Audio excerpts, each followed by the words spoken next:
Пайғамбарымыз саллаллаху алейхи уассаламның қайнатасы және ең жақын досы. Ол кім? Әрине, Әбу Бәкір Сыддық радиаллаху анху. Хадисте исламға шақырған кезімде Әбу Бәкірден басқаларында алғашқыда сәл іркіліс пен күдіктену болды. Бірақ Әбу Бәкірге исламды түсіндіргенімде еш күдіктенбестен, кідірместен иман келтірді деп Пайғамбарымыз саллаллаху алейхи уассалам айтқан. Ассаламу алейкум достар, каналға қош келдіңіздер. Бүгін Әбу Бәкір Сыддық радиаллаху анху туралы айтатын боламыз.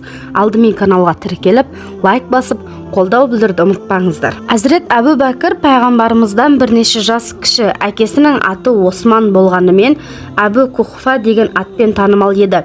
Анасының есімі бүкіл жақсылықтардың анасы дейтін мағынаға келетін Үммүл Хайр. Жұбайының есімі Умму Румман. Одан бұрын Асма бинт Умайске үйленген еді.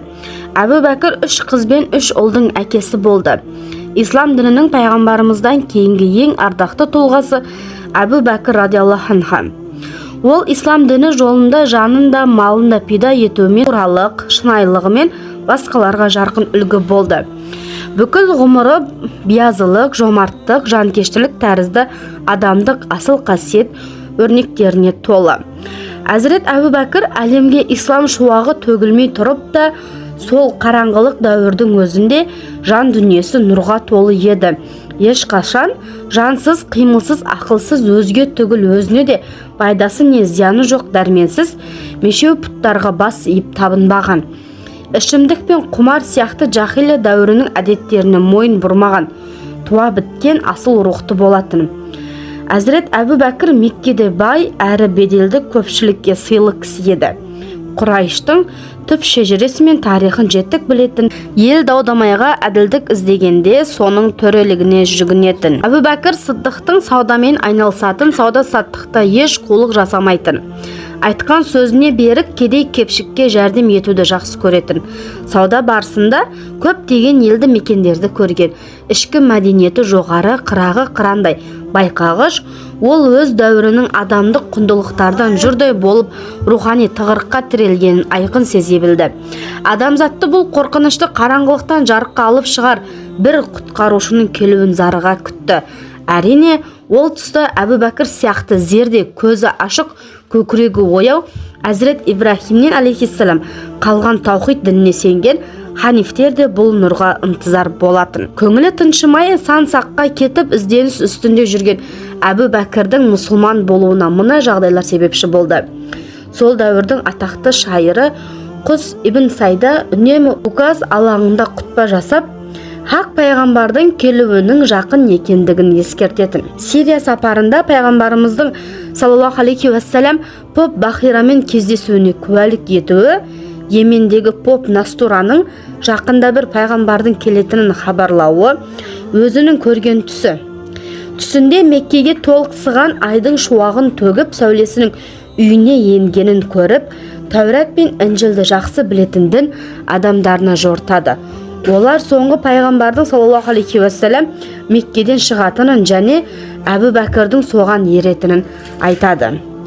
Адамзаттың асылымен саллаллаху алейхи уассалам бала кезден дос болып, оны жақсы тануының да айрықша маңызы бар. Әбу Бәкір сауда сапарымен Йеменде жүргенде Мекке халқы Мұхаммедке саллаллаху алейхи уассалам пайғамбарлықтың келгендігі туралы хабарды естіп, толқу үстінде болатын.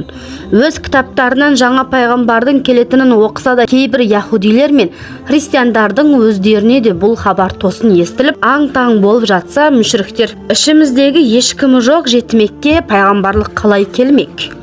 Пайғамбарлық келер болса, руымыздың ішіндегі беделді біреуге келуі керек емес пе еді? Деп, бұлқан-талқан боп, алатайдай бүлінеді.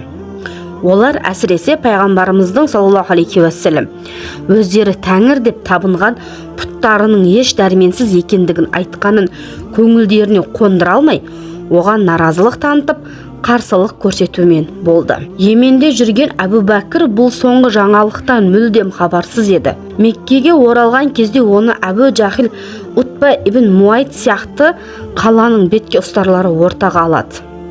Олар Әбу Бәкірдің Мұхаммедке саллаллаху алейхи уассалам жақын дос екенін жақсы білетін.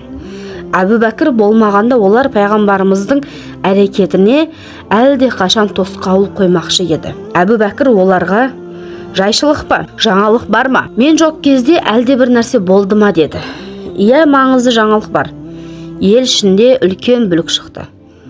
Әбу Талиптің жетімегі аталарымыздың дініне тіл тигізіп, өзіне пайғамбарлық келген айтуда деп тегіс жамырасты. Бұны өз айтты ма? Иә, өз айтуда, және біздің табынатын пұттарымызға үнемі тіл тигізуде. Егер бұны өз айтқан болса, онда оныкі рас.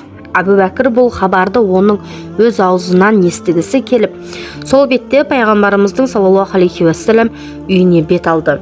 Өйткені жақын досы Мұхаммедтің саллаллаху алейхи уассалам жалған сөйлемейтінін ол жақсы білетін. Осы қасиеті үшін де оған дүйім жұрт Мұхаммадул Әмин, яғни сенімді Мұхаммед деген жоқ па еді. Әбу Бәкірдің жүрегі қуаныштан аттай тулап, пайғамбарымыздың қасынан бірақ табылады.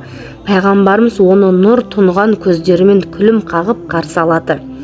Өйткені Әбу Бәкірдің өзін қолдайтындығына толық сенетін.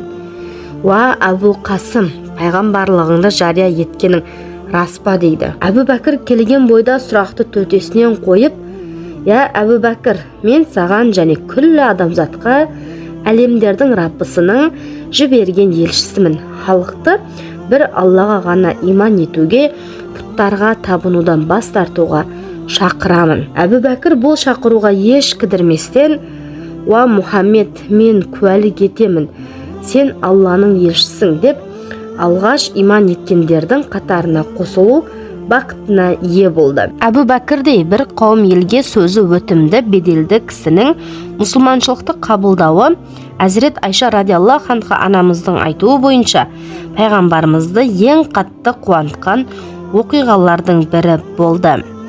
Достар, осымен бірінші бөлім өз соңына жетті. Сіздерге пайдалы болды деген үміттемін.